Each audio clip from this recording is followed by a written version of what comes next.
fourth straight game and received 8 of 9 DNPs in the previous 9 ball games. So kicked off the mothballs, and he's played very well for the Celtics. So too is Paul George for the Clippers as he cuts a lead down to 1. Celtics best three-point shooting team in the league. There are some that are saying it's not sustainable. Well, it is. The Clippers did the exact same thing 2 years ago at a higher percentage. There's no question that the Celtics can keep it going. Meanwhile, Marcus Morris Sr., 6 of his last 10, knocks down the 3. Clippers out in front.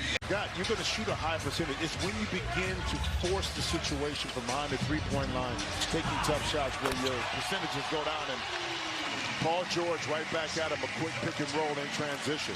And he brings the Celtics to within 4. Brown's second basket.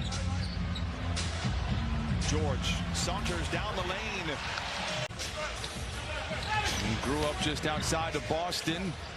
George another 2, and it goes for Paul George. And PG now with 10 points here in the first half. But a long way to go.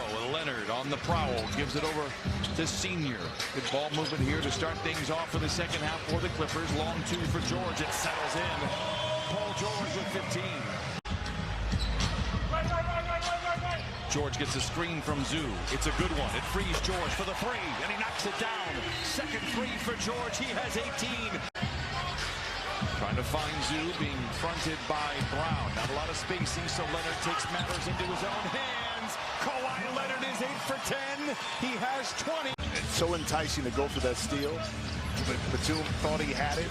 If you miss it, this is what happens. Is Tatum gets you, but then Paul George. And they say he's day-to-day. Could be as soon as the next time out for the Celtics. Terrence Mann hangs and hits. 81-68, Clippers out in front, 1:30 to play here in the third. Jaylen Brown, one of the more cerebral players in the league on and off the floor. George back in the game, making an imprint to the rim. Oh, and gets the bounce, 22 for Paul George.